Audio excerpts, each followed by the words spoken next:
So what's the future of private banking? Well, I've worked with a lot of private banks in the world and also lectured to a lot of ultra high net worth individuals. I mean people who've got maybe 800 million euros in the bank or more. And the lessons are clear. The trends are clear. Yes, private banking has always been about wealth management, or rather about wealth protection or wealth enhancement. But there's a big question, and it's increasingly being raised by high net worth individuals. And it's this: what is it all for? You see, often I talk to a high net worth family and they tell me the same story. They tell me, well, they're worried about the children. You see, the wealth was originally for the children in a way, but actually they're worried that the wealth they've created is actually wrecking their children. They're worried that they don't want to put any more money into their son's business ventures because the first three collapsed, and they don't think he's ever learned the real value of money, and they're worried about his future. Actually, they're also worried about the grandchildren because they've seen the same problems being repeated.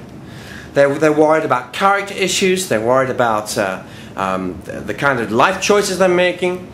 So you've got these ultra high net worth individuals, many of them with deep concerns, which are also compounded by another worry, which is what has the effect been on their families, the children, of the lifestyle that they've had to follow in order to make the world. You know, they've not been around at critical times. They weren't at the school play. They didn't watch their children playing football. They were out the country. They just weren't available. And then mum wasn't available. Dad wasn't available because actually they were sorting out their own conflicts, and then the marriage fell to bits, and now there's a stepmother, a stepdad, there's new children by another relationship. Life can get very complicated when relationships have been under pressure for a very long time, and ultra high net worth individuals often have been under huge, unimaginable pressures for a very long time, running a huge business, preparing it to be floated, acquiring other companies, and so on. This irresistible force for economic growth, for extra wealth generation, to achieve more, to make it all happen, often at a terrible price in terms of personal relationships. Now, okay, maybe I'm exaggerating to make the point, but it raises a question in many of the high net worth families I've talked to about what it's all for.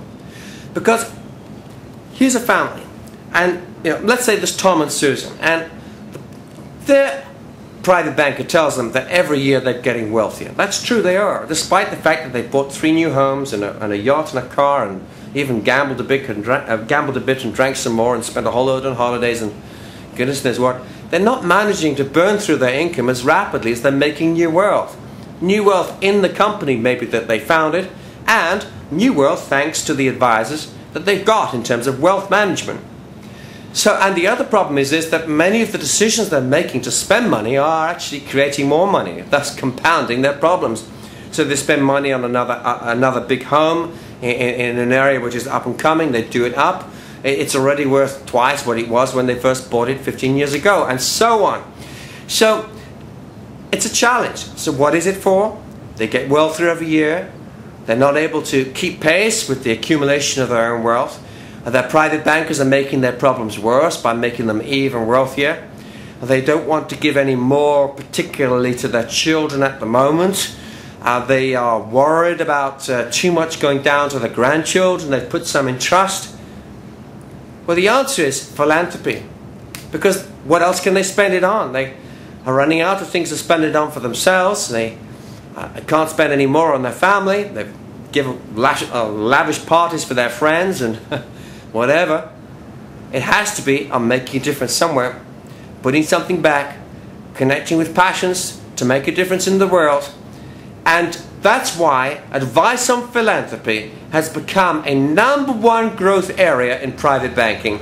And every smart private banker is becoming an expert on altruism, on connecting with the passions of his or her clients, understanding where they're at, and helping them to set up their own foundations to do something quite amazing that they and their children and their grandchildren will be proud of. And yet it's an area that many private bankers have not been particularly comfortable in because it's so, well, it's not quite the same skills they've had when setting up trusts or doing this or doing that in terms of traditional wealth management.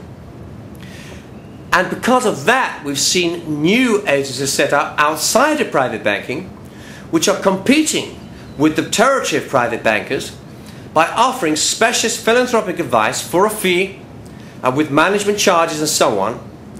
And these people are getting very close to the family offices of very large clients, very high net worth clients. So watch this space. It's an interesting time, and it's an encouraging time if you're interested, as I am, in what these kinds of foundations can do in terms of improving the lot of humankind.